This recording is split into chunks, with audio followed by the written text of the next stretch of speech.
నాయకులుగా ఆయన ఏం మాట్లాడతారు? వెంకట్ గారు, మంత్రి పొంగులేటి శ్రీనివాసరెడ్డి రాజ్యాంగంలోని ఆర్టికల్ 191A ప్రకారం ఆఫీస్ ఆఫ్ ప్రాఫిట్ నిబంధనలను ఉల్లంఘిస్తున్నారని ఏలేటి మహేశ్వర్ రెడ్డి ఆరోపిస్తున్నారు. మంత్రిగా పదవిలో ఉంటూ తన కుటుంబానికి, తన కంపెనీలకు పాలమూరు రంగారెడ్డి, నారాయణపేట, కొడంగల్ లిఫ్ట్ ఇరిగేషన్ కాంట్రాక్టులు కట్టబెట్టుకోవడమే కాకుండా రీఎస్టిమేషన్ పేరుతో అంచనా వ్యయాన్ని 1450 కోట్ల నుంచి 4350 కోట్లకు పెంచుకున్నారని ఆరోపిస్తున్నారు. అదే క్రమంలో నాదర్గుల్, వట్టినాగులపల్లి భూముల ఆక్రమణలపై స్పష్టత ఇవ్వాలని డిమాండ్ చేశారు. హైటెక్ సిటీలో 1500 కోట్ల విలువైన 12 ఎకరాల కమర్షియల్ ల్యాండు, కొండాపూర్లో 1600 కోట్ల నుంచి 2200 కోట్ల విలువైన 41 ఎకరాల భూమి ఫినిక్స్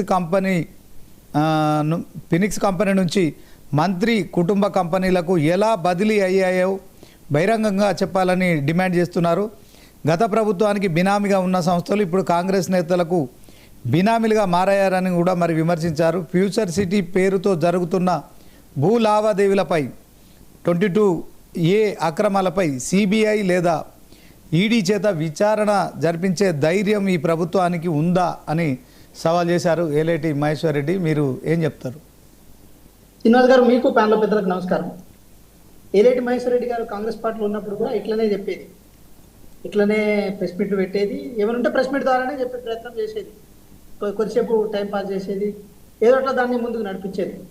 అవన్నీ ఫాల్స్ ఎలిగేషన్ సార్. దేనికైనా ఆధారాలు ఉండాలి. ఏదో ఇప్పుడు పలాని బిల్డింగ్లో శ్రీనివాస్ గారు మీ పేరు మీద సీను అపార్ట్మెంట్స్ అని ఉన్నదనుకోండి, దాంట్లో మీ పాత్ర ఉందని చెప్పి నేను చెప్పడం కోసం ఆ పక్క నుంచి రోడ్డు నుంచి మీరు వెళ్ళారు, అక్కడ మీరు ఎప్పుడు వచ్చేటోళ్ళు, కూర్చొని మాట్లాడేటోళ్ళు అని చెప్పి నేను ఎలిగేషన్ చేస్తే కాదు కదండి, దానికి ఆధారాలు ఉండాలి.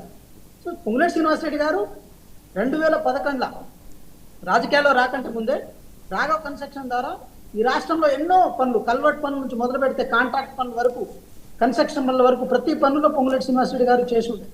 రాజకీయాల కంటే ముందు వారు ఏది కన్స్ట్రక్షన్ ఫీల్డ్ లో చాలా పెద్ద మనిషి అయి ఉండే, తర్వాత రాజకీయాల్లోకి వచ్చారు. సో ఇంకో విషయం ఏంటంటే పొంగులేటి శ్రీనివాసరెడ్డి గారు ఏది రాజకీయాల్లోకి వచ్చిన తర్వాత ఆఫీస్ ఆఫ్ ప్రాఫిట్ కాదు సార్, ఏ కంపెనీని వారి పేరు మీద పెట్టుకోలే.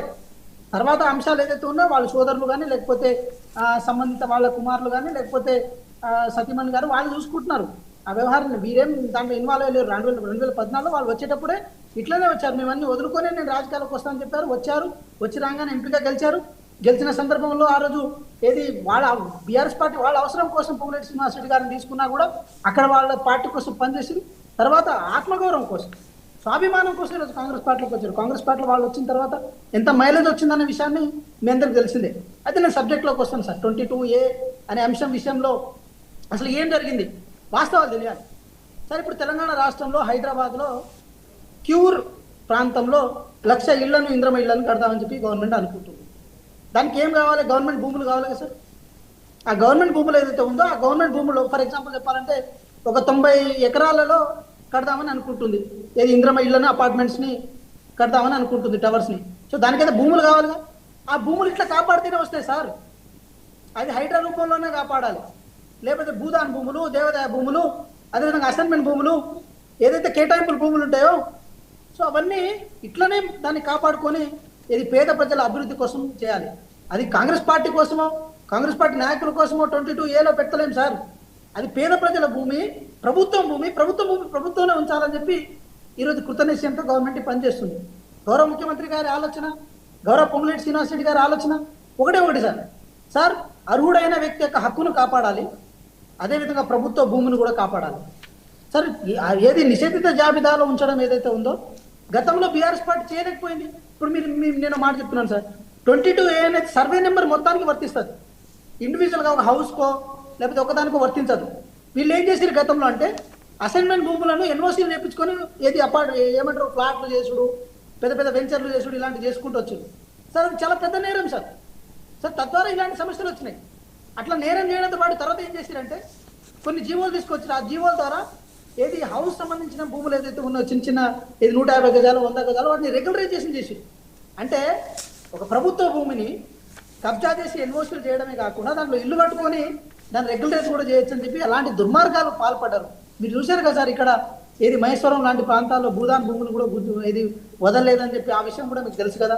సో ఇలాంటి సందర్భాలు ఉన్నాయి, ఇలాంటి ఇబ్బందులు ఉన్నాయి సార్. దేవునికి ఇచ్చిన దేవుని మాన్యాలు కూడా వదలలేదు, దేవుని మాన్యాలు భూములు ఏదైతే ఉన్నాయో అది కూడా వదలలేదు. కాబట్టి వాటిని కాపాడాలంటే 22A పెట్టాలి.